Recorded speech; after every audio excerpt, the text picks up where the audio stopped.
السلام عليكم ورحمة الله. بسم الله الرحمن الرحيم. الحمد لله رب العالمين. والصلاة والسلام على أشرف المرسلين وعلى آله وصحبه ومن تبعهم بإحسان إلى يوم الدين.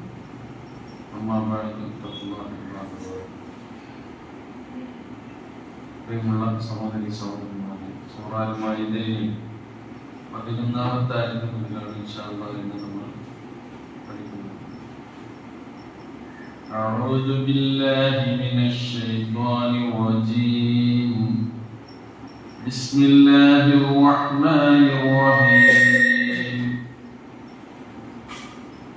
യാ അയ്യുഹല്ലദീന ആമനു اذ്കുറൂ നിഅമതല്ലാഹി അലൈക്കും ഇദ ലമ്മ ഖൗമുൻ يبسطوا إليكم أيديهم فكف أيديهم عنكم واتقوا الله وعلى الله فليتوكل المؤمنون.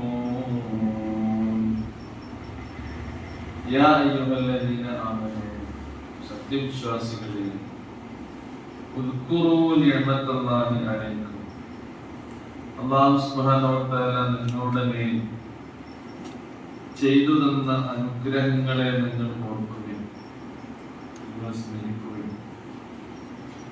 ഇത് ഹമ്മ ഖൗമുൻ അൻ യബ്സുതു ഇലൈക്കും ഐദിയഹും, ഒരു ജനത, ഖൗം പറഞ്ഞ ഒരു സമൂഹം, ഒരു ജനത. ഹമ്മ അവർ ഉദ്ദേശിച്ചു,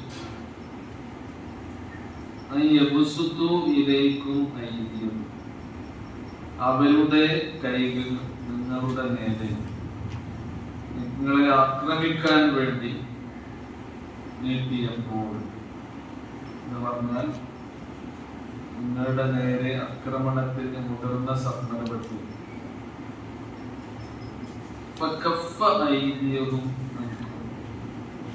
അപ്പോൾ അവരുടെ കൈകളെ നിങ്ങളിൽ നിന്ന് അല്ലാഹു സുബ്ഹാനഹു വ തആല തട്ടി മാറ്റുകയുണ്ടായി, അതിനെ തടഞ്ഞു നിർത്തുകയുണ്ടായി. ഈ അനുഗ്രഹത്തെയാണ് അത് ഉദ്കുറൂ നിഅമതല്ലാഹി അലൈക്കും എന്ന് അല്ലാഹു സുബ്ഹാനഹു വ തആല പറഞ്ഞു. നിങ്ങളോട് അല്ലാഹു സുബ്ഹാനഹു വ തആല ചെയ്തു തന്ന അനുഗ്രഹങ്ങളെ നിങ്ങൾ ഓർക്കണം. അത് മൊത്തത്തിൽ അല്ലാഹു നമുക്ക് ചെയ്യുന്ന എല്ലാ അനുഗ്രഹങ്ങളെയും പറ്റിയാക്കാം. കാരണം അല്ലാഹുവിന്റെ അനുഗ്രഹം ഇല്ലാതെ മനുഷ്യരായ നമുക്ക് ഈ ഭൂമിയിൽ ഒരു നിമിഷം പോലും ജീവിക്കാൻ കഴിയില്ല.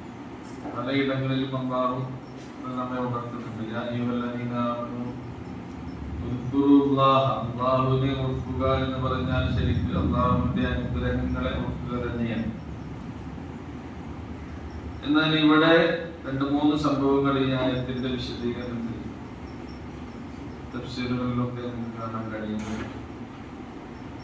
അതിലൊന്നാമത്തേതായി പ്രവാചകൻ തിരുമേനി സ്വല്ലല്ലാഹു അലൈഹി വസല്ലം ഒരു യുദ്ധയാത്രയിൽ ഒരിടത്ത് ഇങ്ങനെ വിശ്രമിച്ചു കൊണ്ടിരിക്കുകയാണ്. അപ്പോഴാണ് മഹാനജ് ഗോത്രത്തിൽപ്പെട്ട ഒരു വ്യക്തി റസൂലുള്ളാഹി സ്വല്ലല്ലാഹു അലൈഹി വസല്ലമയുടെ അരികിൽ വരികയും ഇത് നല്ല ഒരു ചാൻസ് ആണെന്ന് കരുതി ഇതിനെ വധിക്കാൻ അദ്ദേഹം മുതിരുകയും ചെയ്തു. ഇങ്ങനെ ഒറ്റക്ക് പിന്നെ കിടക്കുന്ന കണ്ടപ്പോ, വിശ്രമിക്കുന്നത് കണ്ടപ്പോ ആ ഗോത്രത്തിൽപ്പെട്ട ആളുകൾ തന്നെ അയാൾ ശക്തം കെട്ടി പറഞ്ഞയച്ചതാണ്. അദ്ദേഹത്തിന്റെ കയ്യിൽ ഒരു വാളമുണ്ടായിരുന്നു. നബിയുടെ കയ്യിൽ വാളായിരുന്നുണ്ടായി. അങ്ങനെ റസൂലിന്റെ അരികിലെത്തിക്കൊണ്ട് അദ്ദേഹം പ്രവാചകനെ ഉണർത്തി ചോദിക്കുകയുണ്ടായി, മൻ യംനഉനി, എന്നിൽ നിന്ന് നിന്നെ ആരാണ് രക്ഷപ്പെടുത്തുക? എന്റെ ഈ ഉദ്യമത്തിൽ നിന്ന് എന്നെ തടുക്കാൻ ആരെങ്കിലും കാലം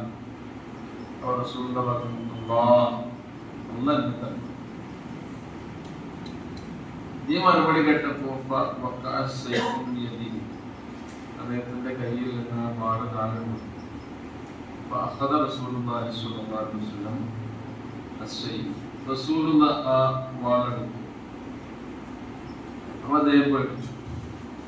ഇതേ ചോദ്യം റസൂൽ അദ്ദേഹത്തോട് ചോദിച്ചു, മൻ യംനഉക, ഞാനിപ്പോ നിന്നെ എന്തെങ്കിലും ചെയ്താൽ, ഞാൻ ചെയ്യുന്നതിൽ നിന്ന് നിന്നെ തടയുക, നിന്നെ മരിക്കുന്നതിൽ നിന്ന് ആര് തടയുമെന്നാണ് നീ കരുതുന്നത്? അദ്ദേഹത്തിന്റെ മറുപടി, കുൻ ഖൈറ ആഖിദിൻ, നീ ഈ ആയുധമെടുത്തവരിൽ ഏറ്റവും നല്ലവനായിരിക്കട്ടെ. റസൂൽ കരീം സല്ലല്ലാഹു അലൈഹി വസല്ലം വീണ്ടും ചോദിക്കുന്നു, അത്തശ്ഹദു അല്ലാ ഇലാഹ ഇല്ലല്ലാഹു വ അന്നി റസൂലുള്ളാഹ്, നീ ഷഹാദത്ത് ചെല്ലാൻ ഉദ്ദേശിക്കുന്നുണ്ടോ? മുസ്ലിമാകാൻ ഉദ്ദേശിക്കുന്നു. അപ്പൊ അദ്ദേഹം അതിനെ കൂട്ടാക്കിയില്ല. പക്ഷെ അദ്ദേഹം പറഞ്ഞു,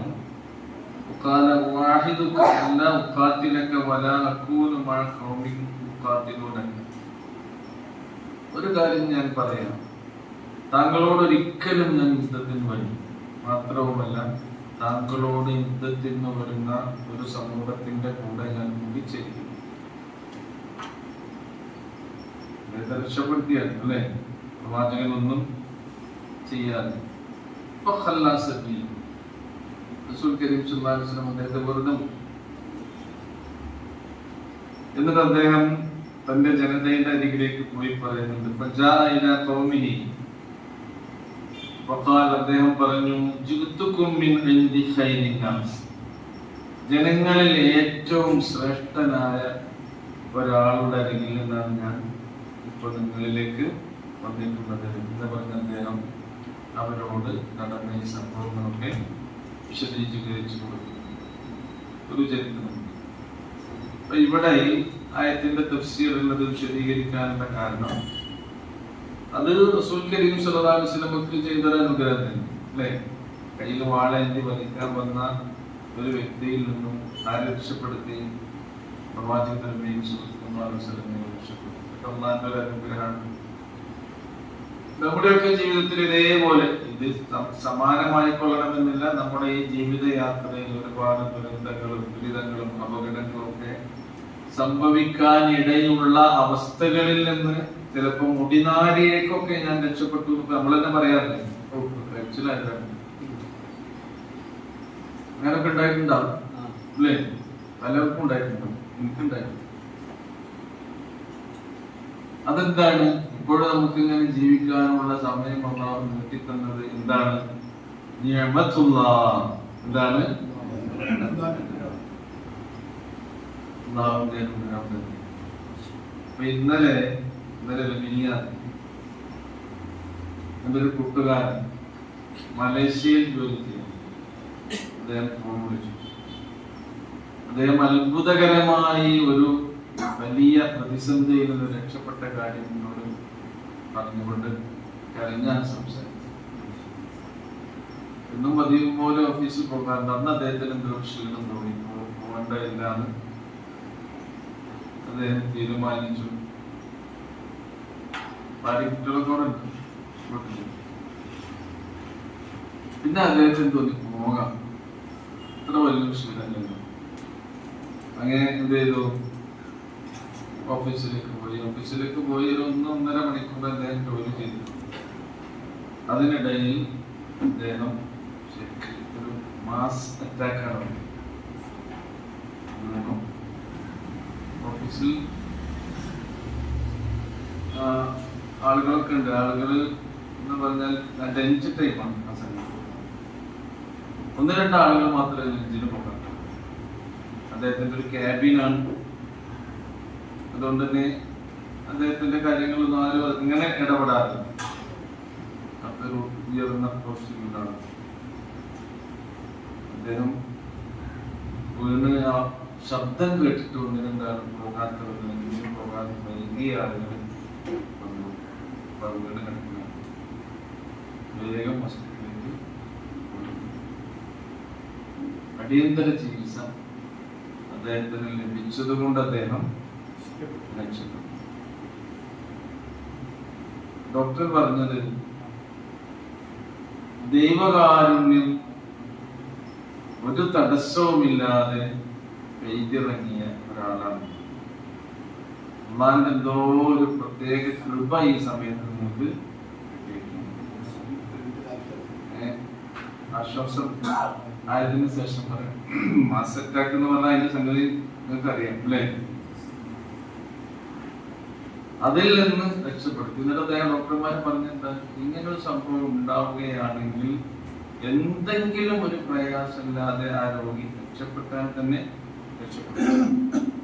എന്തെങ്കിലും ഒരു അവയവത്തിന് കേടുപെട്ട് മുട്ടുകളിലേക്ക് അല്ലെങ്കിൽ ഓർമ്മയ്ക്ക് അല്ലെങ്കിൽ കാഴ്ചക്ക് അല്ലെങ്കിൽ മസ്തിഷ്കത്തിന് തന്നെ ക്ഷതമേൽക്കും, ഒന്നതായി അത് നിങ്ങൾക്ക് ഇപ്പൊ സംഭവിച്ചു. രണ്ടാമത്തത് പാരലൈസ് ചെയ്യും, ഏതെങ്കിലും ആകെ തളർന്നിരിക്കും.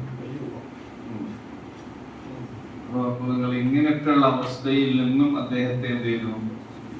അല്ലാഹു സുബ്ഹാനഹു വ തആല അദ്ദേഹത്തിന് കിട്ടിയ അനുഗ്രഹത്തെ കുറിച്ചാണ്. അപ്പൊ ജീവിതത്തിൽ അതീവ സൂക്ഷ്മത പാലിക്കുന്ന, പ്രത്യേകിച്ചും സാമ്പത്തിക കാര്യങ്ങളിലൊക്കെ വളരെ ക്ലിയർ ആയിക്കൊണ്ട് തന്നെ അള്ളാന്റെ ഹലാലായ സമ്പാദ്യത്തിൽ നിന്ന് ഭക്ഷണം കഴിക്കണമെന്നും കുടുംബത്തെ പോറ്റണമെന്നും ആഗ്രഹിക്കുന്ന ഒരാൾ. ട്രീറ്റ്മെന്റിലൊക്കെ നമുക്ക് പല ഇൻഷുറൻസ് സ്കീമുകളും മറ്റു സംഗതികളും കമ്പനിയൊക്കെ ആണെങ്കിൽ അതെന്തായാലും. മാത്രല്ല വിദേശ രാജ്യങ്ങളിലൊക്കെ നിർബന്ധമാണ് ഏത് ആരോഗ്യ ഇൻഷുറൻസ് നിർബന്ധം. ഇതുവരെ അദ്ദേഹം അതിന്റെ ഒരു ആനുകൂല്യവും ജീവിതത്തിൽ വാങ്ങാത്തതാണ്. കാരണം അതിനെ കുറിച്ച് അദ്ദേഹം പഠിച്ചപ്പോൾ അതിൽ പലിശന്റെ എന്തെങ്കിലുമൊക്കെ സംഗതി ഉണ്ടാകാം, അതും എനിക്ക് വേണ്ട. ആ രീതിയിൽ അത്ര സൂക്ഷ്മത പാലിക്കുന്ന ഒരാളാണ്. അദ്ദേഹത്തിന്റെ സൂക്ഷ്മത കൊണ്ട് തന്നെ പഠിച്ചു അദ്ദേഹത്തിന്റെ ജീവിതത്തിൽ ആകെ അദ്ദേഹം പറയുന്നുണ്ട്, ഞാൻ മരിക്കുന്നതിനേക്കാൾ ഏറ്റവും കൂടുതൽ ഭയപ്പെടുന്നത് ഇതുപോലുള്ള ഒരു രോഗം വന്നിട്ട് ഞാൻ തളർന്നു കിടക്കും, നമ്മുടെ കാര്യങ്ങൾ നമുക്ക് തന്നെ ചെയ്യാൻ പറ്റാത്തൊരു സാഹചര്യം, നമ്മുടെ പ്രാഥമിക കാര്യങ്ങൾക്ക് പോലും നമ്മൾ മറ്റുള്ളവരെ ആശ്രയിക്കേണ്ട ഒരു അവസ്ഥ ജീവിതത്തിൽ ഉണ്ടാകുന്നതാണ് എനിക്ക് ഏറ്റവും വലിയ പേടി. അതിൽ നിന്നും പഠിച്ചുകൊണ്ട് തന്നെ രക്ഷപ്പെടും. പിന്നെ ഓർമ്മ എന്നുള്ളത്, ഓർമ്മ, കാഴ്ച, കേൾവി, അതെല്ലാം വലിയ അനുഗ്രഹം. അതൊക്കെ ഇതിന് സംഭവിക്കാം. അതാ ഡോക്ടർ പറഞ്ഞത്, നിങ്ങളൊരു അത്ഭുതകരമായി അല്ലാഹുവിന്റെ അനുഗ്രഹങ്ങൾ കിട്ടിക്കൊണ്ടിരിക്കുന്നതാണ്, ഒരു മിറാക്കിൾ സംഭവിച്ചിരിക്കുന്നു നിങ്ങളുടെ കാര്യത്തിൽ. അപ്പൊ നോക്കൂ, ഇതുപോലെ നമുക്ക് ഉണ്ടാവും, ഓരോരുത്തർക്ക് ഓരോരുത്തരുടേതായ കേസ് ഉണ്ടാവും. അടുത്ത് ഈ ആയത്ത് ഇങ്ങനെ ഞാൻ ഓതിയപ്പോഴും അദ്ദേഹം ഇനിയാണ് എനിക്ക് ചെയ്ത ഫോൺ ഇങ്ങനെ ഞാൻ മനസ്സിലേക്ക് വന്നതാണ്. ഇവിടെ പറയുന്നത്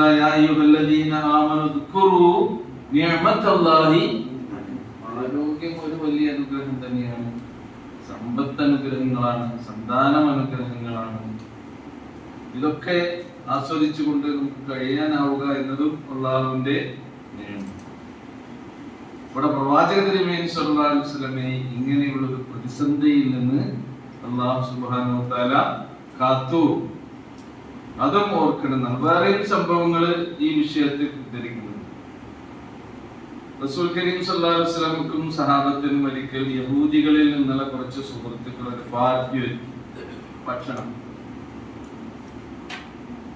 ഒരു സ്ത്രീ വിഷം കലർത്തി കൊടുത്ത വേറെ സംഭവം ഇത് പറയും. അതിൽ എന്ത് ചെയ്തു? അവര് വിഷം കലർത്തി.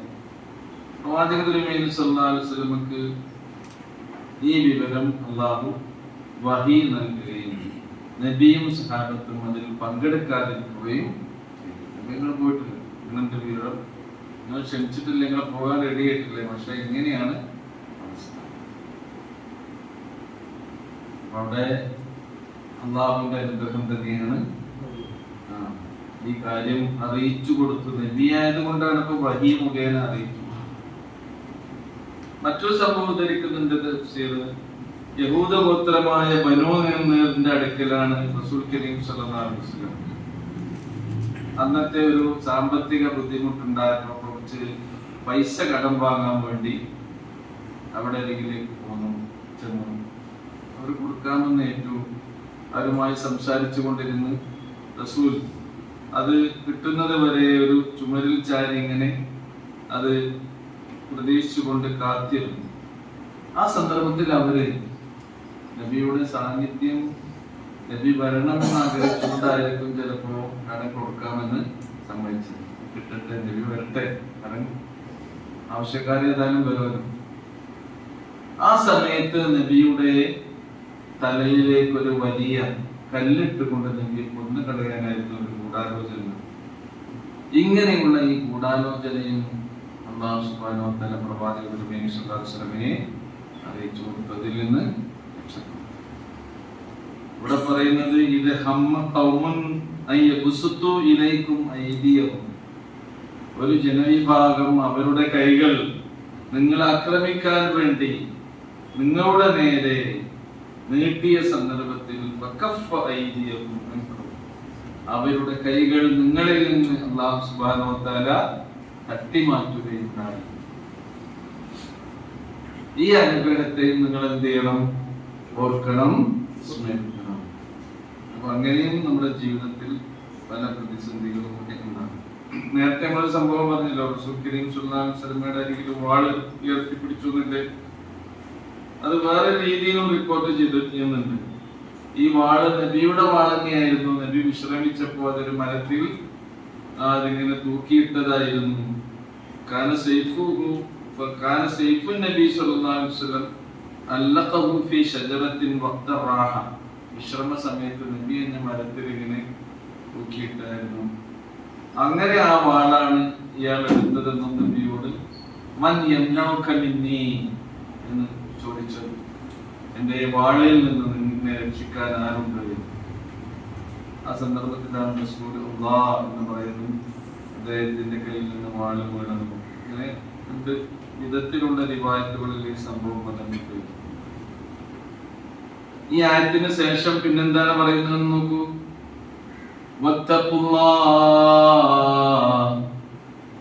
നിങ്ങൾ എന്ത് ചെയ്യണം? അള്ളാഹുവിനെ തഖ്വ ജീവിതത്തിൽ എത്രയുണ്ടോ അത്ര അള്ളാഹു നമുക്ക് നമ്മുടെ പ്രയാസങ്ങളിൽ നിന്ന് രക്ഷ നൽകുന്നതാണ്. വമൻ യത്തഖില്ലാഹ യജ്അൽ ലഹു മഖ്റജ വമൻ യത്തഖില്ലാഹ യർസുഖുഹു മിൻ ഹൈസു ലാ യഹ്തസിബ്. നമ്മൾ അറിയാത്ത വിധത്തിലാണ് പടച്ചവൻ നമ്മളെ രക്ഷിക്കുക. നമുക്ക് റിസ്ക് തരും, നമുക്ക് അനുഗ്രഹങ്ങൾ ചൊരിഞ്ഞു തരും. എന്തുണ്ടായാൽ മതി? നമ്മുടെ കയ്യിൽ തഖ്വ ഉണ്ടായി. തഖ്വ ആര് മാത്രം അറിയുന്ന ഒരു കാര്യമാണ്? അല്ലാഹു മാത്രം അറിയുന്ന കാര്യം. തഖ്വ ഉണ്ട് എന്നുള്ളതിന് അത് നിർണയിക്കാനുള്ള ഒരു അളവ് പോലും നമ്മുടെ കയ്യിലില്ല. ഒരാൾക്ക് എത്ര ഹൃദയഭക്തി ഉണ്ട് എന്നുള്ളത് അല്ലാഹുവിന് മാത്രമാണ്. എന്നാൽ തഖ്വയിലേക്ക് നമ്മളെ കൊണ്ട് ചെന്നെത്തിക്കുന്ന പല കാര്യങ്ങളും ആളുകൾ കാണും, അല്ലേ? ഇപ്പൊ നമസ്കാരം എന്നുള്ളത് നമ്മൾ തഖ്വയിലേക്ക് ആനയിക്കുന്ന ഏറ്റവും ശ്രേഷ്ഠമായ ഒരു ഇബാദത്താണ്. ആ ഇബാദത്ത്, ആ നിസ്കാരം തന്നെ അത് തഖ്വയിൽ അധിഷ്ഠിതമായതാണോ അല്ലേ നമുക്കറിയോ? ഇല്ല. കാരണം റസൂലുള്ളാഹി സ്വല്ലല്ലാഹു അലൈഹി വസല്ലമയുടെ കാലഘട്ടത്തിൽ മുനാഫിക്കീങ്ങളൊക്കെ നിസ്കാരത്തിൽ പള്ളിയിൽ ഏത് സുഫിലേ ഉണ്ടായിരുന്നു? ബാക്കിലാ സുഫിലുണ്ട്. ഒന്നാമത്തെ സുഫിൽ. കാരണം എന്താ? നിങ്ങൾ നബിന്റെ കൂടെ ഉണ്ട് എന്നുള്ളവർക്ക് ബോധ്യമാകാൻ വേണ്ടി എല്ലാവരെക്കാളും മുമ്പില് തഖ്വ എന്നുള്ളത് ശരിക്കും ഹൃദയഭക്തി മനസ്സിൽ നിന്ന് തന്നെ നിഷ്കളങ്കമായി ഉണ്ടാകേണ്ട ഒരു കാര്യമാണ്. വത്തഖുല്ലാഹ് വഅലല്ലാഹി ഫൽയതവക്കലിൽ മുഅ്മിനൂൻ. വിശ്വാസികളായ ആളുകളെല്ലാം തന്നെ അല്ലാഹുവിൽ ഭരമേൽപ്പിച്ചു കൊള്ളട്ടെ. തവക്കുലും. അപ്പൊ നോക്കൂ, എത്ര നമുക്ക് ഈമാൻ ശക്തമാണോ, എത്ര നമ്മുടെ ഹൃദയഭക്തി ഉറച്ചതാണോ, അതിനനുസരിച്ച് എന്തുണ്ടാകും? തവക്കുലും. തവക്കുലും ഒരു ഇബാദത്താണ്. തവക്കുൽ എന്താണ്? ഇബാദത്ത്. ആൾക്കാർക്ക് കാണാൻ കഴിയുന്ന ഇബാദത്താണോ തവക്കുല്? അല്ല. ഇബാദത്തുകൾ 2-3 വിധമുണ്ട് നമ്മൾ പഠിച്ചിട്ടുണ്ട്. ഒന്ന് ഇബാദത്തുൻ നഫ്സിയ, നമ്മുടെ മനസ്സുകൊണ്ട് നമ്മൾ നിർവഹിക്കുന്ന ഇബാദത്ത്. അതിൽപ്പെട്ട ഒന്ന് തന്നെയാണ് എന്ത്? തവക്കുൽ. സുബ്ർ. സുബ്ർ എവിടെയുള്ളത്? സബർ എവിടെയുള്ളത്? മനസ്സിലാണ്. ക്ഷമ. അപ്പോ വമൻ യതവക്കൽ അലല്ലാഹ് ഫഹുവ ഹസ്ബുഹു, വല്ലവനും അല്ലാഹുവിൽ തവക്കുലാക്കിയിട്ടുണ്ടെങ്കിൽ അവന് പിന്നെ ആര് തന്നെ മതി? അല്ലാഹു തന്നെ മതി. എന്റെ കാര്യം പിന്നെ അല്ലാഹു സുബ്ഹാനഹു വ തആല. തവക്കുലാക്കണമെങ്കിൽ എന്ത് വേണമെന്നോ? എല്ലാ കാര്യം നമ്മൾ അലസരായി മടിയരായി എല്ലാം പഠിച്ചോനെ ഏൽപ്പിക്കുക. അതാണ് തവക്കുല്. നമ്മൾ ചെയ്യേണ്ട കാര്യങ്ങൾ പരമാവധി ചെയ്തതിന് ശേഷം ബാക്കി കാര്യങ്ങൾ ആരെ ഏൽപ്പിക്കുക? അള്ളാഹുവിനെ ഏൽപ്പിക്കുക. ചെയ്യേണ്ട കാര്യം ചെയ്യാം. ഇപ്പൊ വീട്ടിൽ നിന്ന് നമ്മൾ ഇറങ്ങുകയാണ്, ഏതെങ്കിലും ഒരു കാര്യം നിർവഹിക്കാൻ വേണ്ടിയാണ് വീട്ടിൽ നിന്ന് യാത്ര, മറ്റു പല സംഗതികൾക്ക് നമ്മൾ ഇറങ്ങുമ്പോൾ നമ്മൾ ആദ്യം ചെയ്യേണ്ട എന്താ? ബിസ്മില്ലാഹ് തവക്കൽതു ലാ ഹൗല വലാ ഖുവത ഇല്ലാ അല്ലാഹുവിന്റെ നാമത്തിൽ ഞാൻ വീട്ടിൽ നിന്ന് ഇറങ്ങി, അവനിൽ ഞാൻ എന്റെ കാര്യങ്ങളൊക്കെ ധർമ്മേൽപ്പിച്ചു. കഴിവും ശക്തിയും എന്റേതാണോ? അല്ല. ആരുടേതാണ്? ലാ ഹൗല വലാ ഖുവത, ശക്തിയും കഴിവും ഒന്നുമില്ല അല്ലാഹുവിന്റെ, അല്ലാഹു നൽകുന്നതല്ലാതെ ഒന്നുമില്ല. ഈ തവക്കലുണ്ടെങ്കിൽ അതിൽ തന്നെ പഠിച്ചോണ്ട് എന്ത് ചെയ്യുന്നു? നമ്മുടെ കാര്യങ്ങളെ ഏറ്റെടുക്കുന്നു എന്നാണ്. അതുകൊണ്ടാണ് പറയുന്നത് പഠിച്ചോനെ വലാ തകിൽനി തർഫത ഐൻ, എന്റെ ഒരു കണ്ണിമ വെട്ടുന്ന നേരം പോലും എന്റെ കാര്യം എന്നിൽ മാത്രം നീ വരമേൽപ്പിക്കരുത്. ഇതിനാരെ വെച്ചെടുക്കണം? യാ ഹയ്യ് യാ ഖയ്യൂം ബിറഹ്മതിക അസ്തഗീസ് അസ്ലിഹ് ലി ശഅനി കുല്ല വലാ തകിൽനി അംരി തർഫത ഐൻ, എന്റെ ഒരു കാര്യം കണ്ണിമ വെട്ടുന്ന നേരം പോലെ എന്നിൽ ഏൽപ്പിക്കരുത്. ഈ പ്രാർത്ഥന കേൾക്കുന്നൊക്കെ നോക്കൂ, എന്താണ് അതിന്റെ ആശയം എന്നുള്ളത്. ഒക്കെ നമ്മൾ എത്ര ആൾക്കാരുണ്ട്, അതൊക്കെ നടക്കും. ഇതൊക്കെ നമ്മുടെ കയ്യിലില്ലത്. നമ്മുടെ പ്ലാനും സംഗതിയൊക്കെ റെഡിയല്ല, എല്ലാം റെഡിയാണ്. റെഡി ആയതിനു ശേഷം എന്താക്കാൻ പറ്റുള്ളൂ? തവക്കുല് ആക്കാൻ പറ്റുള്ളൂ. അതാ ഒരിക്കൽ റസൂൽ കരീം സ്വല്ലല്ലാഹു അലൈഹി വസല്ലമയുടെ അരികിൽ കാണാൻ വേണ്ടി ഒരാൾ ഒട്ടകപ്പുറത്ത് വന്നു. മസ്ജിദ് നബവിയുടെ മുമ്പിൽ അദ്ദേഹത്തിന്റെ ഒട്ടകത്തെ ഇങ്ങനെ വിടുകയാണ്. ആ സമയത്ത് നബിനോട് ചോദിക്കുന്നുണ്ട് അദ്ദേഹം, റസൂലെ ഞാൻ എന്താ ചെയ്യേണ്ടത്? ഞാൻ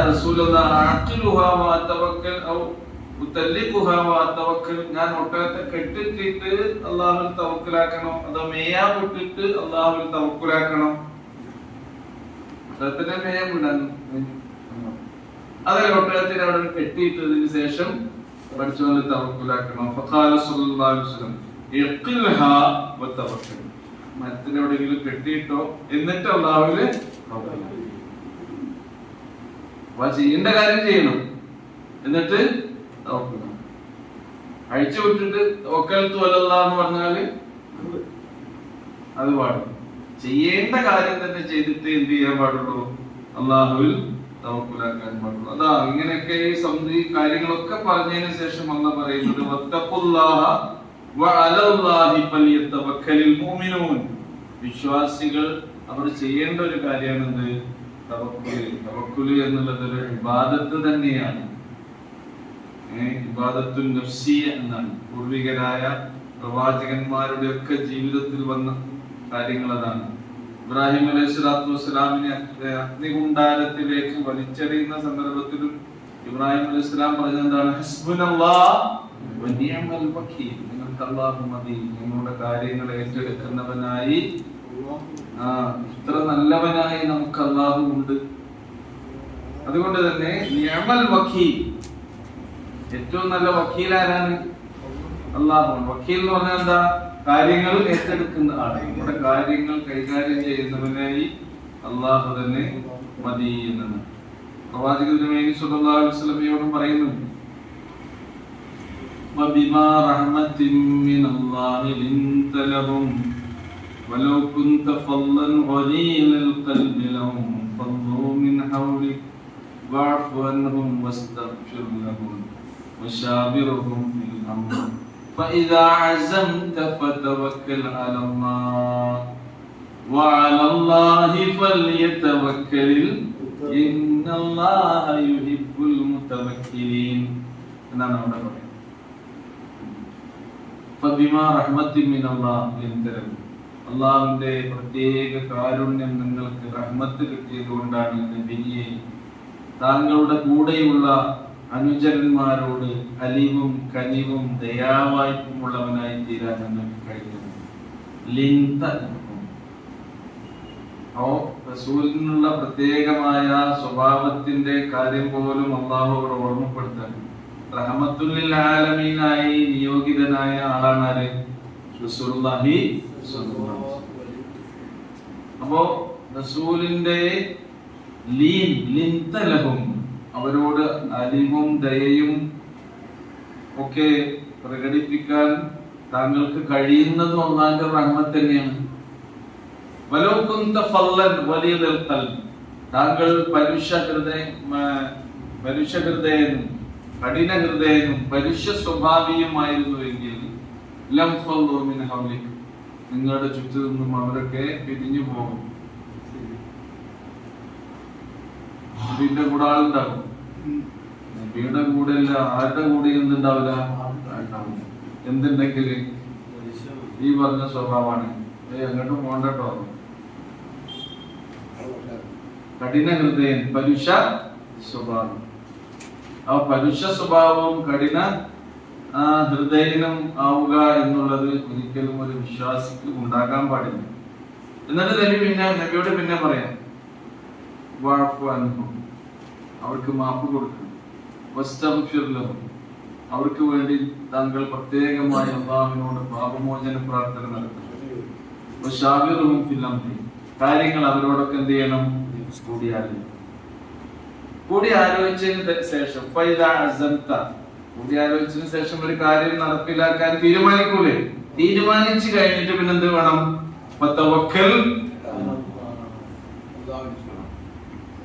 അപ്പൊ നമ്മളൊക്കെ ചെയ്യേണ്ടതൊക്കെ ചെയ്ത് ബാക്കി ഇനി പഠിച്ചോനെ നിന്നെ ഏൽപ്പിച്ചു, നീ ഇത് പൂർത്തിയാക്കണം.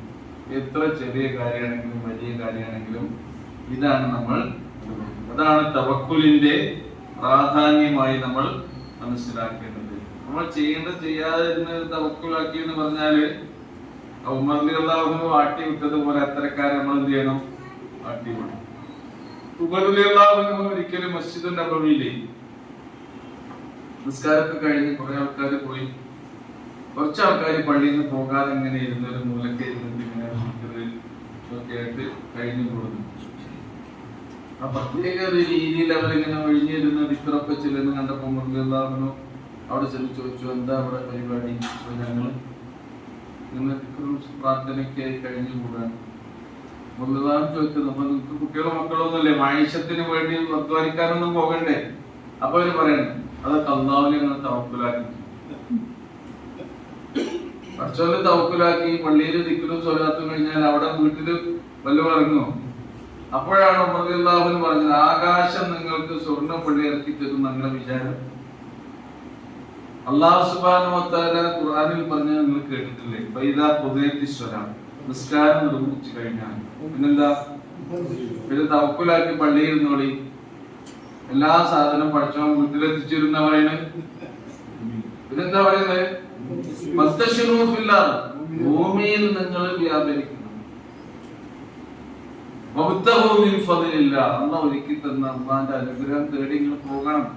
കച്ചവടമാണെങ്കിൽ അത്, കൃഷിയാണെങ്കിൽ കൃഷി, വേറെ ഏതാണോ നിങ്ങളുടെ ജീവിതാലോചന വഴി മാർഗം, അതിൽ നിങ്ങൾ വ്യാപൃതരായിട്ട് പഠിച്ചവനോട് ദുആ ചെയ്യണം. പള്ളിയിലല്ല ദിക്ർ വേണ്ടി, ധാരാളം ദിക്ർ എവിടെയാണ്? പള്ളിയിൽ എത്ര നേരമുള്ളൂ? 10, 20, 25 മിനിറ്റ്. ജുമയാണെങ്കിൽ ഒരു പരമാവധി 1 മണിക്കൂർ എല്ലാം കൂടും. വെള്ളിയാഴ്ച അല്ലേ? പിന്നെ അവിടെ ഇരിക്കാൻ വേണ്ടിയത് നിങ്ങൾ എന്ത് ചെയ്യണം? ഫന്തശിറൂ ഫിൽ അർദ് വബ്തഗൂ മിൻ ഫളില്ലാഹ്. ആ സമയത്താണ് വദ്കുറുല്ലാഹ കസീറാ, ധാരാളമായി പടച്ചോനെ നിങ്ങൾ ഓർക്കേണ്ടത് പള്ളിന്റെ പുറത്തുനിന്നാണ്, ഉള്ളുന്നല്ല. കാരണം എന്താ? ധാരാളമായി അള്ളാഹനെ മറക്കാനുള്ള സാധ്യത പള്ളിന്റെ ഉള്ളിലാണോ പുറത്താണോ? എവിടെയാണ്? പള്ളിക്ക് പുറത്തുനിന്നാണ് മനുഷ്യൻ ധാരാളം പടച്ചോനെ മറക്കുക. പ്രത്യേകിച്ച് അങ്ങാടി, ചന്ത, കച്ചവടം, ബിസിനസ്, ഏർപ്പാട്, മാള്, കൂട് ഒക്കെ ഉള്ള സാധനം ഉണ്ടല്ലോ. പടച്ചോനെ മറക്കാൻ ധാരാളം സാധ്യത അവിടെ ഉണ്ട്. അവിടെ നല്ലോണം ആരോർത്തോളി അള്ളാഹുവിനെ. പിശാച് അവന്റെ കൊടി നാട്ടിയിട്ട് ഇങ്ങനെ മനുഷ്യനെ വഴിതെറ്റിക്കാൻ കാത്തിരിക്കുന്ന കേന്ദ്രങ്ങളാണ് സൂക്കുകൾ. സൂക്ക് എന്താണ്? മാർക്കറ്റ്. നല്ലോ മറക്കാൻ സാധ്യതയുണ്ട് അവിടെ. വദ്കുറുല്ലാഹ കസീറ. എന്നാലേ എന്ത് ചെയ്യുള്ളൂ? ലഅല്ലക്കും തുഫ്ലിഹൂൻ, നിങ്ങൾക്ക് വിജയം നേടാൻ കഴിയുള്ളൂ. ഉമർ കയ്യിലൊരു പടി സാധാരണ കൊണ്ടിട്ടായിരുന്നു.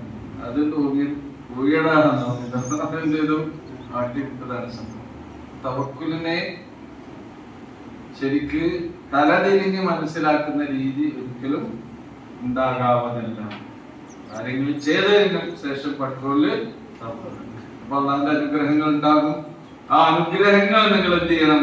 അള്ളാഹു നിങ്ങളെ രക്ഷപ്പെടുത്തുന്ന അപകടങ്ങളിൽ നിന്ന്, പ്രതിസന്ധികളിൽ നിന്ന്, ബുദ്ധിമുട്ടുകളിൽ നിന്നൊക്കെ നിങ്ങളെ രക്ഷപ്പെടുത്തുന്ന ആ അനുഗ്രഹീത കാര്യങ്ങളെയും അവസ്ഥകളെയും ഒക്കെ നിങ്ങൾ ഓർക്കണം.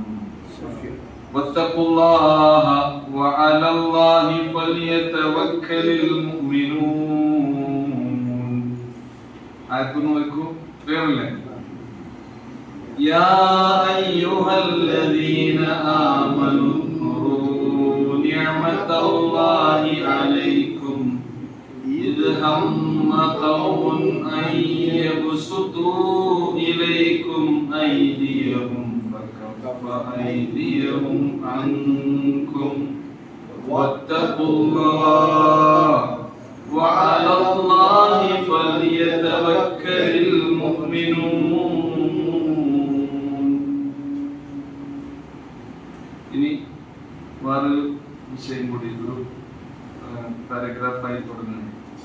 وَلَقَدْ أَخَذَ اللَّهُ مِيثَاقَ بَنِي إِسْرَائِيلَ وَبَعَثْنَا مِنْهُمْ 12 نقيبا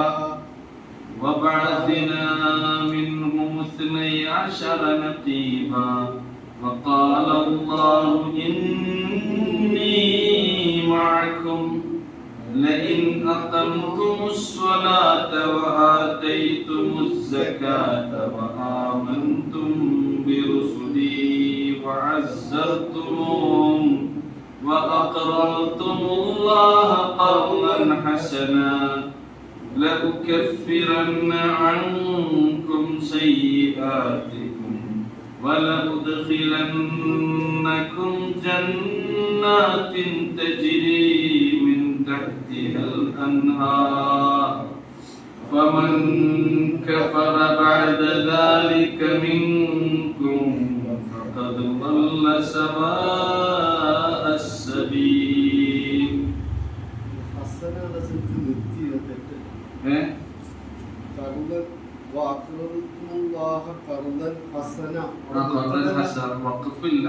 അഥവാ ഒരാൾ നിർത്തിപ്പോയി എന്ന് വിചാരിച്ചോളൂ, ഒരു മുമ്പിക്കാത്തൊന്നും ചെയ്തിട്ടുണ്ട്.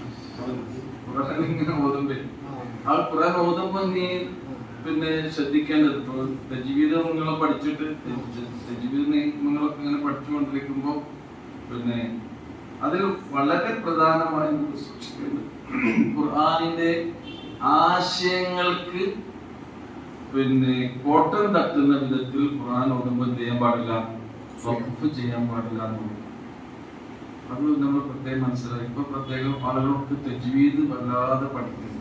അത് ചില സാധുക്കൾക്ക് ഇതിനൊന്നും നേരം കിട്ടുന്നു. എന്തിന് തജ്വീദ് നിയമം സദ്ദുള്ള മെയ്യും മാണിച്ചോ ഒച്ച ഉയർത്തി ഹിംകിനാൽ മണിച്ചോ മണിച്ചോ അതണം. ഇങ്ങനെ സംഗതികളൊക്കെ അങ്ങനെ തന്നെയാണ് ഖുർആൻ ഓതുന്നത്. കാരണം നിങ്ങളുടെ ശബ്ദം കൊണ്ട് ഖുർആനെ നിങ്ങൾ അലങ്കരിക്കണം എന്നൊക്കെ പറയുന്നുണ്ട്. ആ നിയമപ്രകാരം തന്നെ മഖറജ് അതൊക്കെ ശ്രദ്ധിക്കണം. കാരണം അക്ഷരങ്ങളൊന്നും ശരിക്കും ഒഴിവാക്കി ഓതിയിട്ടില്ലെങ്കിൽ എന്ത് ചെയ്യും, അർത്ഥം. അപ്പൊ ഖൽബ് എന്ന് പറഞ്ഞാൽ എന്താ? ഖൽബ്, കൽബ് എന്ന് പറഞ്ഞാലോ ഉച്ചാരണത്തിൽ ചെറിയൊരു മാറ്റം വരുത്തുക. നമുക്ക് അധികം കാഫും കാഫൊക്കെ സാധാരണക്കാർക്ക് എന്ത് ചെയ്യും? മാറിപ്പോകും. അപ്പൊ അവിടെ നമ്മൾ ശ്രദ്ധിക്കേണ്ടതെന്ന് ചോദിച്ചാൽ, ഇങ്ങനെയൊന്നും പഠിക്കാൻ കഴിയാത്ത ആരെങ്കിലും ഇങ്ങനെ ഓടിപ്പോകാൻ അള്ളാഹു അതൊക്കെ എന്ത് ചെയ്യും? ഓല് ഹറാം ചെയ്യുന്നതിനാണ്, വലിയ തെറ്റാണ്, പാതകാണ് ഒരിക്കലും പറയുന്നത്. കാരണം റസൂലുള്ളാഹി സ്വല്ലല്ലാഹു അലൈഹി വസല്ലം തന്നെയാണ് പറഞ്ഞത്, വല്ലദീ യഖറഉൽ ഖുർആൻ, ഖുർആൻ പാരായണം ചെയ്യുന്നതാണ്, വയതതഅതഉ ഫീ, ഖുർആൻ ഓതുമ്പോൾ അയാൾ ഇങ്ങനെ തപ്പി തടഞ്ഞു പോകുന്നു, അക്ഷരങ്ങളിൽ കിട്ടാതെ ഇങ്ങനെ ഓതുന്ന എത്ര ആൾക്കാരുണ്ടാവും അല്ലേ? വലഖദ് ആഖദല്ലാഹു മീസാഖ ബനീ ഇസ്രാഈൽ അല്ലേ? അങ്ങനെ ഓതുന്നില്ലേ? എന്നിട്ട് അവരെന്ത് ചെയ്യുന്നുണ്ട്? എന്തുകൊണ്ടാവുന്നത്? അല്ലാഹുവിന്റെ കലാമാണ്. എനിക്ക് എങ്ങനെയെങ്കിലും ഇത് ഓതണം. ഖുർആനോടുള്ള ആ മഹത്വവും ആ താല്പര്യവും ആ പുണ്യവും അതൊക്കെ ചിലപ്പോ ജീവിതം പഠിച്ച ആൾക്കാരെക്കാൾ കൂടുതലായി സാധുണ്ടാവും. റസൂല് പറഞ്ഞെന്താണോ? വല്ലദീ യഖറഉൽ ഖുർആൻ വയതതഅതഉ ഫീ, തഅതഅ യതതഅതഉ, ആ പദത്തിൽ നിന്ന് എന്റെ അർത്ഥം മനസ്സിലായി. എന്താ? തപ്പിത്തടഞ്ഞു. തപ്പിത്തടഞ്ഞ് ഖുർആൻ ഓതുന്ന ഒരാൾക്ക് കൂലി എത്രയാ? വഹു അലൈഹി ഷാഖുൻ, ഖുർആൻ ഓതുന്ന അയാൾക്ക് വളരെ ഇടങ്ങാറാണ്, എന്നിട്ടും ഓതുകയാണ്. ഫലഹു അജ്റാനി, എത്ര കൂലിയുണ്ട്? അങ്ങനെ ഒരു വശം കൂടി എന്ത് ചെയ്യണം? നമ്മൾ മനസ്സിലാക്കണം. പറയരുത് പറയുന്നു ഒരു വഖഫ് ചെയ്തല്ലോ, അവിടെ വഖഫ് ചെയ്താൽ ആശയത്തിൽ എന്തില്ല? വ്യത്യാസമില്ല. ആശയത്തിന് വ്യത്യാസമുള്ളടത്ത് അവിടെ നിർത്തരുത് തന്നെ പ്രത്യേകം അവിടെ എന്ത് ചെയ്യാൻ പാടില്ല.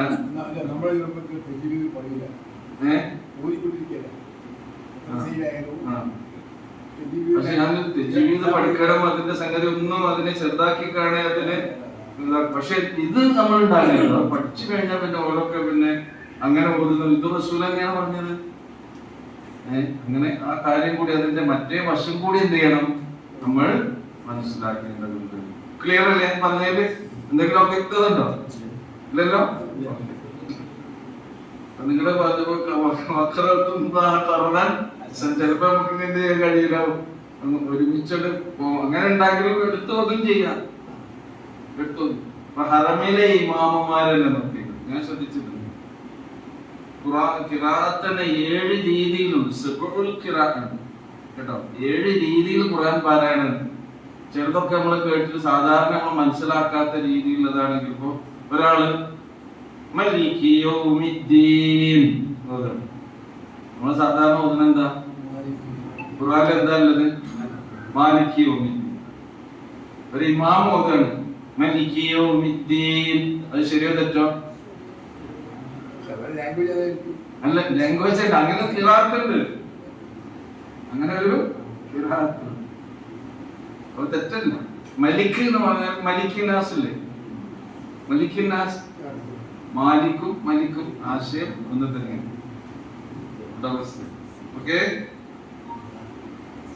അപ്പൊ ഞാനിപ്പോ ആയത്ത് മുഴുവൻ ഓതിയോ? പിന്നെ ഈ വഖഫിൽ തന്നെ, വഖഫിൽ ജീമ കാണുന്നുണ്ട് അല്ലേ? ജീമ എന്താണ്? അവിടെ നിർത്തൽ നിങ്ങൾക്ക് ജായിസാണ്. ജായിസ് എന്ന അനുവദനീയം. മറ്റൊടുത്ത് സ്വാദ് ലാം യാ എന്നിങ്ങനെ സ്വാ ല യാ, അങ്ങനെ യാന്റെ പാലിങ്ങനെ മടക്കിയിട്ട് സാധാരണ അടയാളം കാണില്ലേ? അവിടെ എന്താണ്? സ്വിലത്ത്, അസ്വിലത്തു ഔലാ. സ്വില എന്ന് പറഞ്ഞാൽ ചേർത്തി ഓതലാണ് അഭികാമ്യം. മറ്റോടത്ത് നിർത്തൽ ജായിസാണ്. ഈ ഇത് ഉള്ളിടത്തും നിർത്താം, പിന്നെ കൂട്ടി ഓതലാണെന്ത്? അഭികാമ്യം.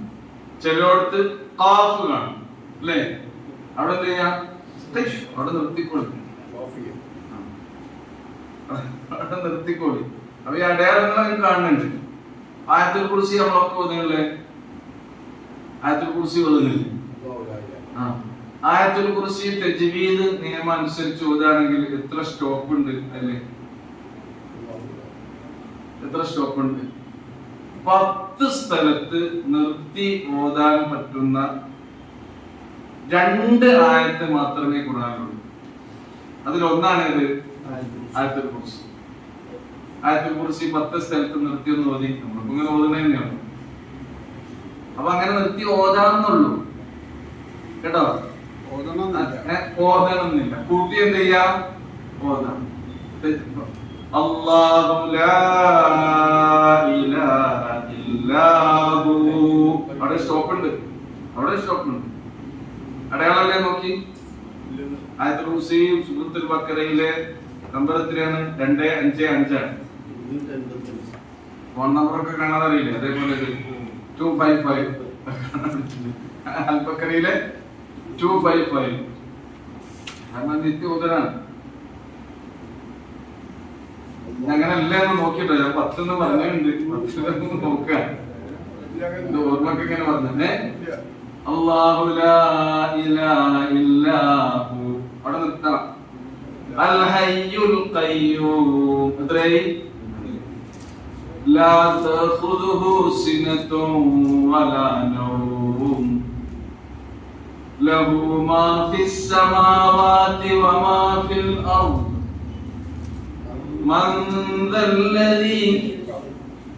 من ذا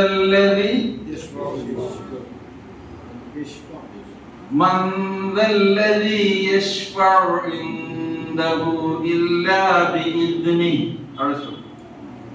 يعلم ما بين أيديهم وما خلفهم ولا يحيطون بشيء من علمه إلا بما شاء وسع كرسيه السماوات والأرض ولا يؤوده حفظهما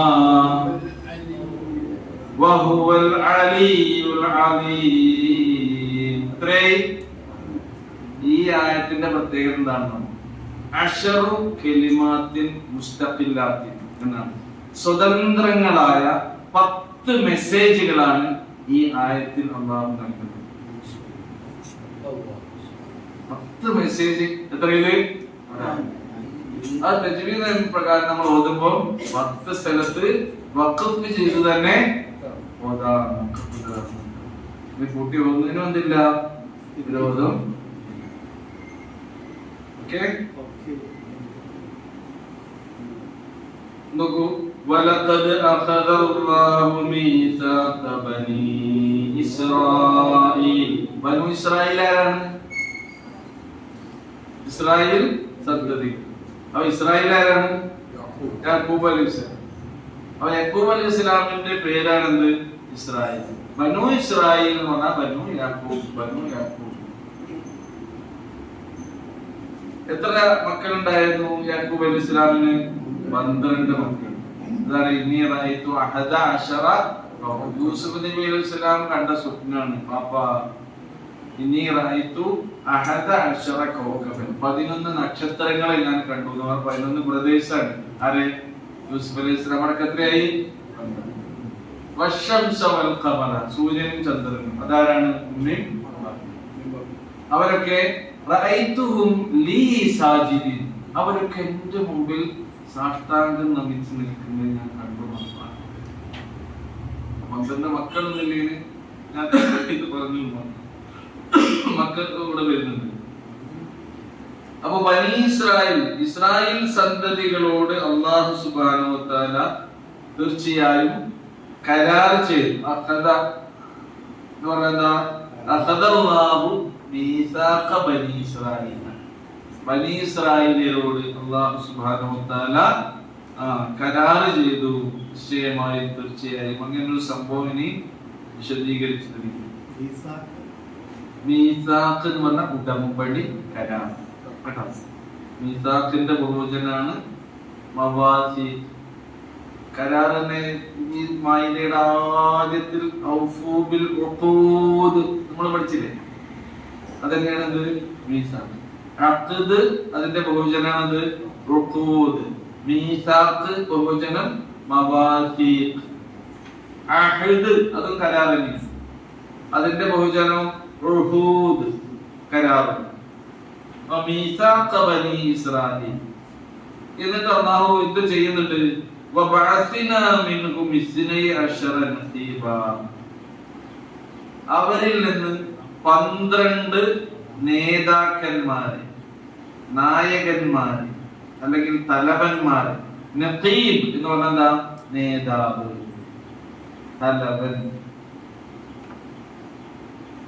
അങ്ങനെ അല്ലാഹു സുബ്ഹാനഹു വ തആല അവരിൽ നിന്ന് 12 നേതാക്കന്മാരെ നിയോഗിക്കുകയും ചെയ്തിട്ടുണ്ട്. ഈ 12 ഗോത്രം, അവരിൽ 12 മക്കളുടെ പരമ്പരകളായി വന്നവരാണ് പിന്നെ 12 ഗോത്രമായി തീർന്നത്. അതില് ഇസ്രായേൽ സന്തതികൾ. അവരിൽ തന്നെ പിന്നെ പ്രവാചകന്മാർ ഉണ്ടായവരുണ്ട്, പ്രവാചകന്മാരില്ലാത്ത പിന്നെ തലമുറകളൊക്കെ ഉണ്ടായതായിട്ടുണ്ട്. അതാണ്. എന്നിട്ട് അല്ലാഹു എന്ത് ചെയ്തു? അവരെ നിയോഗിച്ചു. അവർക്ക് കൊടുത്ത നിയോഗം എന്തിനായിരുന്നു? മൂസാ അലൈഹി സ്വലാത്തു വസ്സലാം ഫിറഔനിന്റെ കിങ്കരന്മാരിൽ നിന്ന് രക്ഷപ്പെട്ട് അല്ലാഹു സുബ്ഹാനഹു വ തആല വടി കൊണ്ട് കടലിനടിക്കാൻ പറഞ്ഞില്ലേ? ആ സംഭവല്ലേ? കടലിൽ പിളർന്ന് അവര് പിന്നെന്ത് ചെയ്തു? അക്കരെ കടന്ന് രക്ഷപ്പെട്ടു. അങ്ങനെ അവർ രക്ഷപ്പെട്ട ആ സന്ദർഭത്തിൽ അവിടുന്ന് അല്ലാഹു സുബ്ഹാനഹു വ തആല അവരുടെ വാഗ്ദത്ത ഭൂമിയായ കനാൻ പ്രദേശം, കനാൻ പ്രദേശം എന്ന് പറയുന്നത് പലസ്തീനാണ്. അവിടെ പോകണം നിങ്ങൾ. അവിടെ പോയിട്ട് നിങ്ങളുടെ ശത്രുക്കളെ നിങ്ങൾ കണ്ടെത്തിയിട്ട് എന്ത് ചെയ്യണം? അവരുമായി യുദ്ധം ചെയ്ത് അവരെ കീഴ്പ്പെടുത്തണം. അതിനു വേണ്ടിയാണ് അവരെ നിയോഗിച്ചത്. 12 നേതാക്കന്മാരെയാണ് നിയോഗിച്ചത്. ആ സന്ദർഭത്തില് അവരെന്താ മൂസാ നബിയോട് പറഞ്ഞതൊക്കെ ഖുർആനിൽ പറയുന്നുണ്ട്. ഇദ്ഹബ് അൻത വറബ്ബുക ഫഖാതില. നിങ്ങൾക്ക് അതിന് പോകൂല. ആ തിഹാ മരുഭൂമിയിൽ അവരിങ്ങനെ കഴിഞ്ഞു കൂടിയ സന്ദർഭത്തിലാണ് എല്ലാ അനുഗ്രഹവും പഠിച്ചോൻ അവർക്ക് ചൊരിഞ്ഞു കൊടുത്തത്. അല്ലേ? എന്തൊക്കെ കൊടുത്ത്? മണ്ണും സെൽവിയും ഇറക്കി കൊടുത്തു. ഭക്ഷണം അവർ വീട്ടിൽ നിന്ന് പാകം ചെയ്യുന്നു വേണ്ട. മണ്ണ് സെൽവ എന്ന് പറഞ്ഞാൽ പക്ഷിമാംസാണ്, കാടപ്പക്ഷിന്റെ മാംസം. ഫാസ്റ്റ് ഫുഡാണ്. അവ എവിടുന്ന് വരുന്നതാണ്? അല്ലാഹു ഇറക്കി കൊടുക്കുന്ന വിശുദ്ധമായ മണ്ണ് എന്ന് പറഞ്ഞാൽ അവർക്ക് അത് വെള്ളത്തിലിട്ട് കലക്കിയാൽ എന്തായി? സർബത്തായി. അല്ലാതെ തിന്നാണെങ്കിൽ എന്തായി? ഹൽവ പോലെ. കോഴിക്കോടൻ ഹൽവ അല്ലേ? അതേപോലെ മണ്ണും സെൽവിയും നല്ല 2 ഭക്ഷണം. ഫാസ്റ്റ് ഫുഡ് നമ്മൾ റോസ്റ്റൊക്കെ അടിക്കുമ്പോ പിന്നെ അതൊരു കുടിക്കാൻ ഡ്രിങ്ക് വേണ്ടേ? അതേമാതിരി ഈ സൗകര്യം ഓരോന്നും അറിയില്ല. ഏത് നേരം അവർക്ക് വേണ്ടേ ആ നേരത്തിനിറക്കി ഇതൊക്കെ സൗകര്യം. അതൊക്കെ കൊടുത്തിട്ട് അവർ പറഞ്ഞെന്താണെന്നോ? ഈ തിന്നും അടുത്ത്. അതുകൊണ്ട് എന്ത് ചെയ്യണം? നീ ഞങ്ങൾക്ക് കുറച്ച് വെജിറ്റബിൾസ് ഒക്കെ വരണം.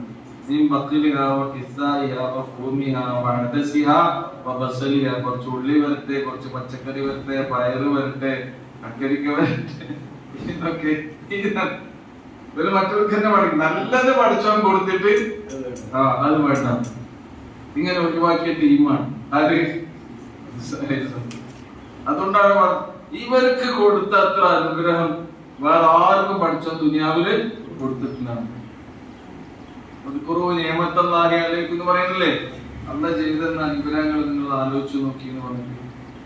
പക്ഷെ ഇങ്ങനെയൊക്കെ അവര് സൗകര്യങ്ങളും അനുഗ്രഹങ്ങളൊക്കെ ലഭിച്ചിട്ടും അല്ലാഹു സുബ്ഹാനഹു വ തആല പറയുന്ന ഒരു നിർദ്ദേശം അവർ കേൾക്കാൻ ചെവിക്കൊള്ളാൻ തയ്യാറായില്ല. അതുകൊണ്ടാണ് നിങ്ങൾ പോണം എന്ന് പറഞ്ഞത്. കനാലിലേക്ക് പോണം. വെറുതെ വിടലിനെ പഠിച്ചോൻ ചെയ്യുന്നത്. പിന്നെയോ നിങ്ങൾ അവിടെ പോയാൽ നിങ്ങളുടെ ശത്രുക്കൾ നിങ്ങളുടെ മുമ്പിൽ മുട്ടുകുത്തി നിങ്ങൾക്ക് കീഴ്പ്പെടും. മതി. എവിടെ? നിങ്ങളുടെ വാഗ്ദത്ത ഭൂമിയിൽ നിങ്ങൾ പ്രവേശിച്ചാൽ മതി. ശത്രുക്കളൊക്കെ നിങ്ങളുണ്ട്. കാരണം ആരാ നിങ്ങളെ കൂടല്ലേ? പിന്നെന്താ പറയണേ? ഇന്നീ മാറ്റും പറയുന്നു.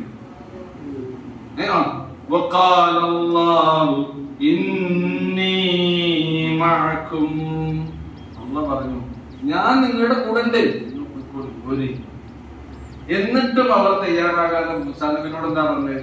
ഇദ്ഹബ് അൻത വറബ്ബുക ഫഖാതില മൂസേ, നീയും അന്റെ റബ്ബും പോയി യുദ്ധം ചെയ്തോ. ഇന്നാ ഹൗന ഖാഇദുൻ, ഞങ്ങൾ ഇവിടെ ഇരുന്നോടാ. ഈ ജാതി തിന്മകളാണ്. അപ്പൊ എന്താ അവർക്ക് ഉണ്ടാകുക? അള്ളാഹുവിന്റെ അനുഗ്രഹങ്ങൾക്ക് നന്ദി കാണിക്കാതെ അള്ളാഹുവിന്റെ കൽപ്പനകളെ ധിക്കരിക്കുന്ന ഒരു സമൂഹമായി അവർ മാറി എന്നാണ്. എന്നാൽ അള്ളാഹ് പറഞ്ഞതോ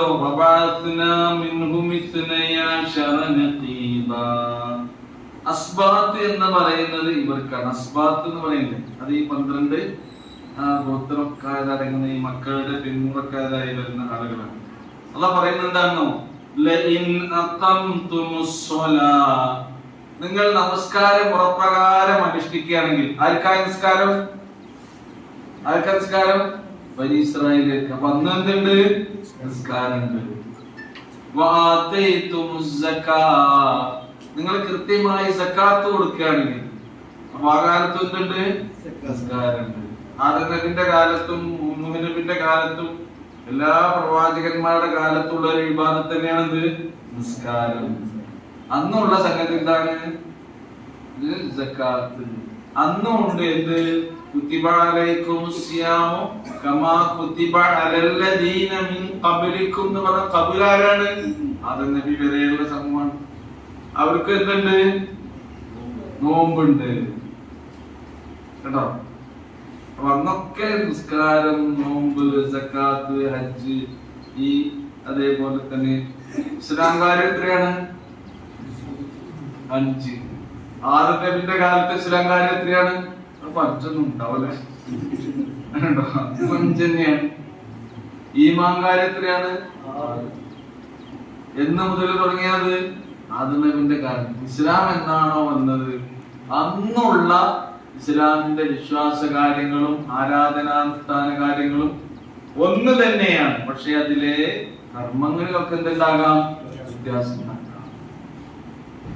അതെ, നമ്മുടെ നിസ്കാരം പോലുള്ള നിസ്കാരം ആയിക്കൊള്ളുന്നില്ല. അവര് നിസ്കരിച്ചു. കേട്ടോ? നമുക്ക് സക്കാത്ത് ഇപ്പൊ പരമാവധി 2% കൊടുക്കേണ്ടത്. 2% കാര്യത്തിലൊക്കെ എന്തുണ്ടാകാം? വ്യത്യാസം ഉണ്ടാക്കാം. അതേ ഉള്ളൂ. അപ്പൊ അവരോട് പറയുന്നത്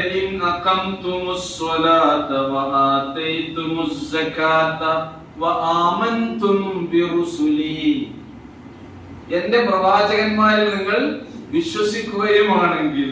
മാത്രമല്ല, പ്രവാചകന്മാരെ വിശ്വസിച്ചാൽ മാത്രം പോലെ എന്ത് വേണം? നിങ്ങൾക്ക് അവർക്ക് നിങ്ങൾ അസ്സറ എന്ന് പറഞ്ഞാൽ നസ്വറ, നിങ്ങൾ അവരെ സഹായിക്കുകയാണെങ്കിൽ, നിങ്ങൾ അവർക്ക് പിൻബലം നൽകുകയാണെങ്കിൽ, നിങ്ങൾ അവർക്ക് കരുത്തും ശക്തിയും പകർന്നു കൊടുക്കുകയാണെങ്കിൽ, അനുയായികൾ ബാക്കിലുണ്ടെങ്കിൽ നേതാവിന് എന്തുണ്ടാവുള്ളൂ? ശക്തി ഉണ്ടാവുള്ളൂ. ഈ എന്റെ റബ്ബ് പോയിക്കോ, ഞങ്ങളോട് ഇരിക്കാന്ന് പറഞ്ഞാൽ എങ്ങനെ? അത് പറ്റുമോ? ഇല്ല. അപ്പൊ അങ്ങനെ ഈ പ്രവാചകന്മാരെ നിങ്ങൾ ശക്തിപ്പെടുത്തുകയാണെങ്കിൽ പിന്നെന്തും കൂടി വേണം? നിങ്ങൾ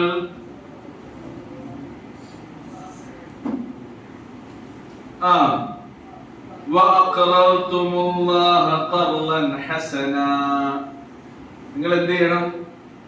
അള്ളാഹുവിന് നല്ല നിലയിൽ കടം കൊടുക്കുകയും. ആർക്കാ കടം കൊടുക്കണ്ടേ? അള്ളാഹ്ക്ക് കടം കൊടുക്കണം. അതുകൊണ്ട് തന്നെ പഠിച്ചോൻ ചോദിക്കുന്നത്, ആരാണ് എനിക്ക് നല്ല നിലയിൽ?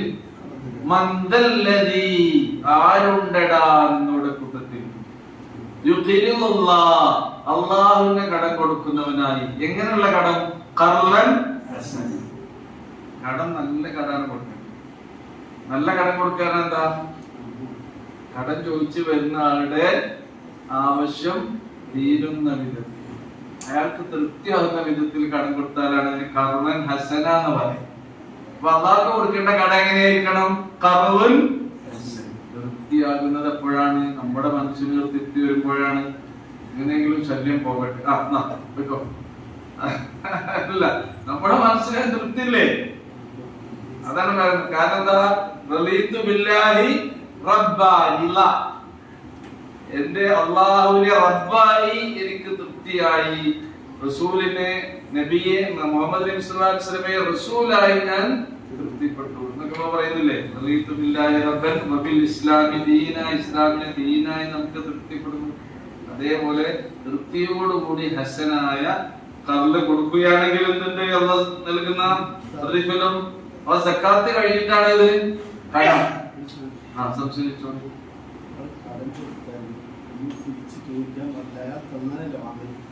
അല്ല, കടം കൊടുക്കണേ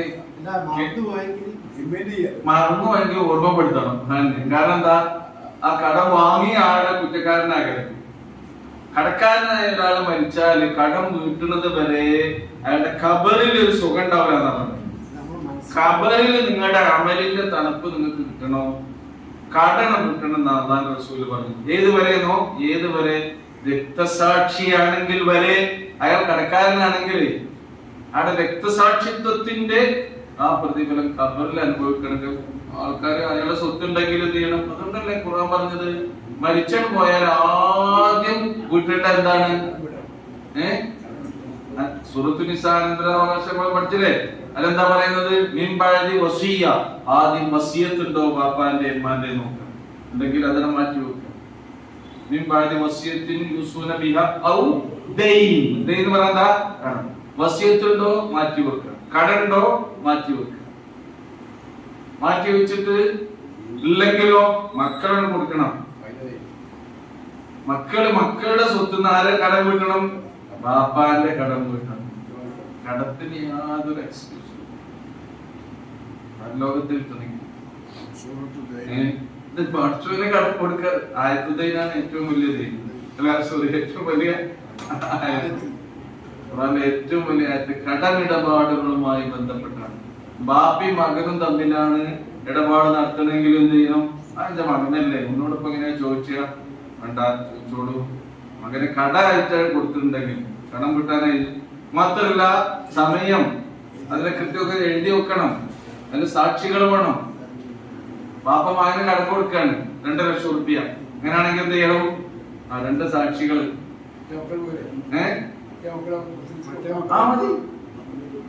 മതി, എഴുതി വെച്ചിട്ട് പോകും. ക്ലിയർ അല്ലേ? ചോദിക്കും വേണം മതി കേട്ടോ. അവധി കഴിഞ്ഞാൽ എന്ത് ചെയ്യണം? അവധി കഴിഞ്ഞല്ലോ എന്ത് ചെയ്യാം?